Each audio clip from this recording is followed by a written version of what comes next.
પતિનો પત્ની પર હુમલો સીસીટીવીમાં કેદ થયો છે। અમદાવાદના ખોડિયારનગરમાં રાત્રે બન્યો હતો આ બનાવ। પતિ પત્નીને દબોચીને હથિયારથી મારતો દેખાઈ રહ્યો છે।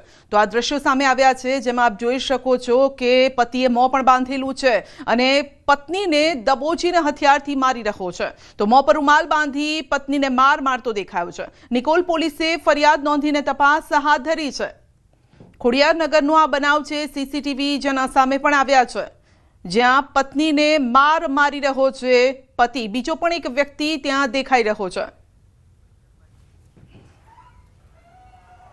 સુરેન્દ્રનગરના થાન શહેરના આઝાદ ચોકમાં સ્થાનિક પોલીસના વાહન ચેકિંગ દરમિયાન હિટ એન્ડ રનનો બનાવ બન્યો। 5 થી 6 લોકો ઘાયલ થયા છે। તો મહિલા પીઆઈ સહિતનો જે સ્ટાફ છે તે થાનના આઝાદ ચોકમાં વાહન ચેકિંગ કરી રહ્યો હતો ને તે દરમિયાન જ એક કાર ચાલકને ઊભી રાખતા આ બનાવ બન્યો હતો। તો કાર ચાલકે 5 થી 6 લોકોને અડફેટે લઈ લીધા અને તમામને સારવાર અર્થે હોસ્પિટલ ખસેડવામાં આવ્યા છે। કાર ચાલકનો પોલીસે પીછો કરતા ચાલક આગળ તરફ જઈને કાર મૂકી નાસી છૂટ્યો હતો। પોલીસે કાર ચાલક સામે ગુનો નોંધી કાયદેસરની કાર્યવાહી પણ હાથ ધરી છે।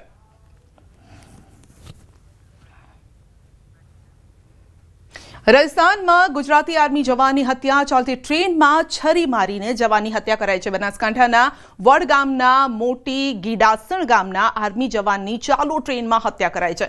કોચમાં અટેન્ડન્ટ જોડે વિવાદ થતા અટેન્ડન્ટે છરીના ઘા મારીને હત્યા કરી છે। જવાન જિગ્નેશભાઈ કાનજીભાઈ ચૌધરી જમ્મુ કાશ્મીરથી ટ્રેન મારફતે વતન આવી રહ્યો હતો ને ટ્રેનમાં ચાદર માંગવા બાબતે થયેલી તકરારમાં કોચ અટેન્ડન્ટ ઝુબેર મેમણે છરી મારીને હત્યા કરી છે। જવાન જિગ્નેશ ચૌધરી જમ્મુના ઉધમપુરમાં ફરજ બજાવતો હતો અને હત્યારા ઝુબેર મેમણની જીઆરપી અને આરપીએફે કરી છે અટકાયત।